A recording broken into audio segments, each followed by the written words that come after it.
आदर्श शिक्षा निकेतन high school class 7 हम civics का 4 लेसन पढ़ेंगे। 3 लेसन आपके कंप्लीट हो चुके हैं।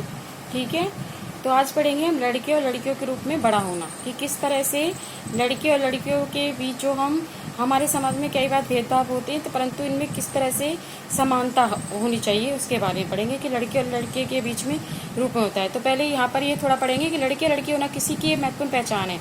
उसके असंता जिस समाज के बीच में बड़े होते हैं तो वह हमें सिखाता है कि लड़के लड़कियों के साथ कैसा व्यवहार किया जाए।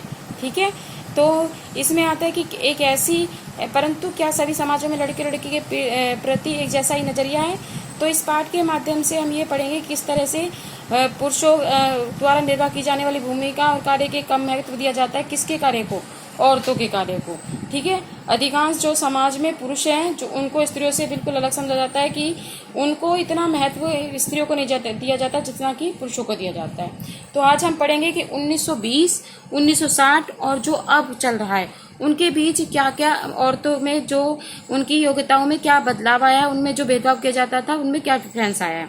तो हम पढ़ेंगे इसमें 1920 के में एक समायों में बच्चों का बड़ा होना, जो 1920 में पढ़ेंगे 20वें दशक में, कि समायों में किस तरह से द्वीप जो है प्रशांत महासागर में पड़ता है, ये वहाँ पर कैसे डिफरेंस था और लड़कों और लड़कियों के बीच में।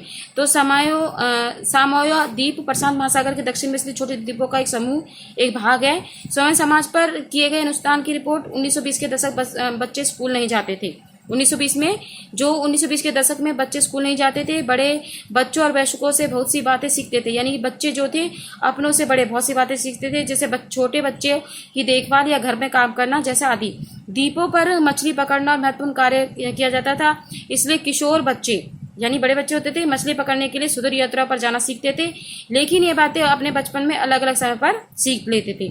उसके बाद क्या है कि छोटे बच्चे जैसे चलना शुरू कर देते थे तो उनकी माताएं या उनके बड़े लोग यानी बड़े भाई बहन है कोई भी है, उनकी देखभाल करना बंद कर देते थे और वो जिम्मेदारी बड़े जो छोटे बच्चे थे वो अपने आप ले लेते थे।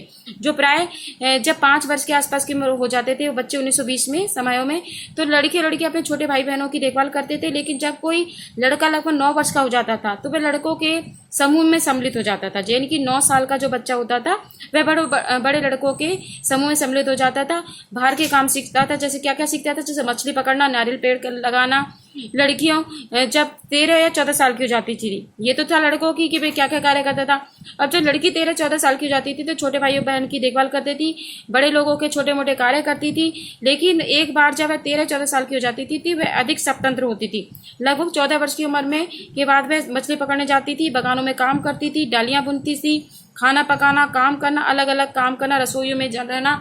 यहाँ लड़कों को अधिकांश काम करना होता था, लड़कियां उनकी मदद करती थी। तो ये तो था 1920 में समायोदुक में। अब पढ़ेंगे कि 1960 के दशक में जो मध्य प्रदेश में पुरुष के में बड़ा होने पर क्या होता है। यह मध्य प्रदेश का है।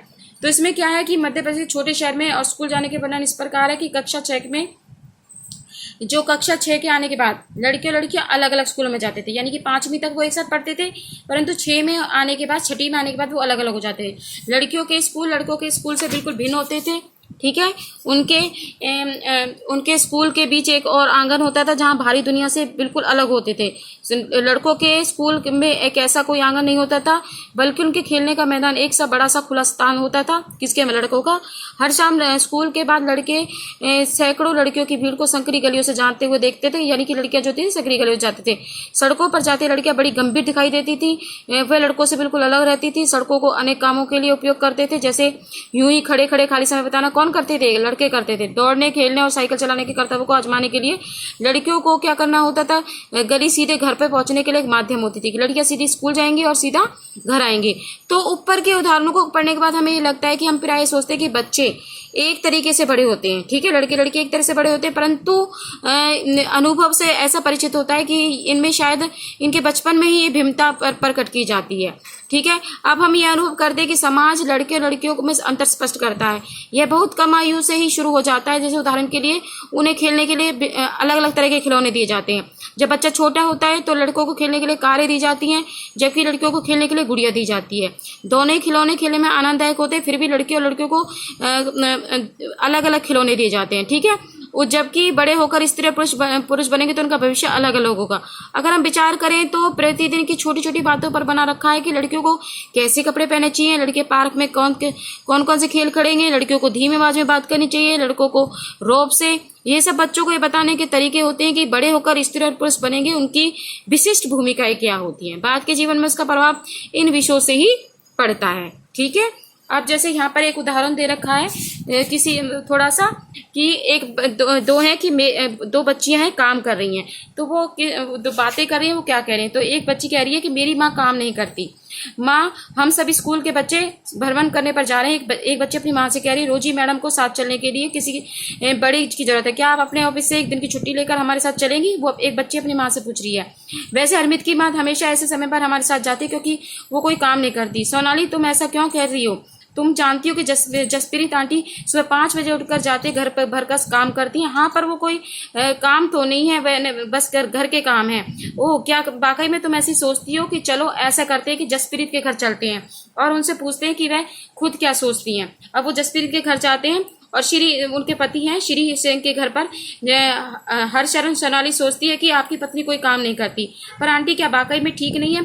मेरी माँ तो घरेलू महिला है, कोई काम कहाँ करती हैं। तो जसप्रीत यदि ऐसा है तो तुम क्या आराम क्यों नहीं कर लेती? वो उसकी बात कहती है, तो क्या बात है, ठीक है, कल हम हड़ताल चले जाती है। वाह, कितना मजा आएगा, कल हम पापा के साथ मिलकर घर का काम संभालेंगे। सुबह 7 बजे, हे भगवान, समय होगा, देखो तेरा नाश्ता कहाँ है और बच्चे अभी तक तैयार क्यों नहीं हुए? क्या मैं क्या जानूं? याद नहीं है, मैं तो आज हड़ताल पर हूँ। ओह, यह तो स्कूल बस थी, स्कूल बच्चों को कार से ही छोड़ना पड़ेगा। जल्दी करो और हरमीत को कहो कि वह पंप स्विच ऑन कर दे। उसके बाद लेकिन बच्चों के लंच बॉक्स का क्या होगा? अरे यह उसके बारे में भूल जाओ, मैं तुम्हें कुछ पैसे दे दूंगा और कैंटीन से खरीद लेना। माँ ने इसके लिए पहले ही पैसे दे दिए। मैं बिल्कुल थक चुका हूँ और चाय वाय हो जाए। अब वापस आके कहता है, ठीक है, उसका हस्बैंड, पर पूरा घर तो देखो जैसे कि यहाँ पर किसी ने तूफान मचा रखा। क्या तुम सोचते हो कि सुबह तुमने घर को जैसी हालत में छोड़ा था वह पूरे दिन वैसे ही रहेगा? हरमीत, कमबख्त, चाय की पत्तियां कहाँ रखी हुई हैं? तो वो हंसती है और कहती है, और अभी उन्हें याद दिलाऊंगी कि चाचा जी और चाची की रात के खाने पर आने वाले हैं। समाजों में जिनमें समाज में सम्मिलित है और पुरुष और स्त्रियों की भूमिका और उनके काम के महत्व को समान नहीं समझा जाता। ठीक है। तो इस उदाहरण के माध्यम से ये समझाने की कोशिश की गई है कि भाई बहुत से लोग होते हैं कि जो स्त्रियां घर में रहती हैं, बाहर काम करने नहीं जाती, उनके घर पर कोई काम नहीं होता। तो इस उदाहरण के माध्यम से समझाया जाता है कि किस तरह जो मम्मियां होती हैं जो घरों में काम करती हैं वो किस तरह से घर के कार्य को, घर को संभालती हैं। उनकी ड्यूटी बाहर की ड्यूटी से कितनी ज़्यादा अधिक होती है। ठीक है, आज के लिए इतना ही। नेक्स्ट अगली क्लास में करेंगे।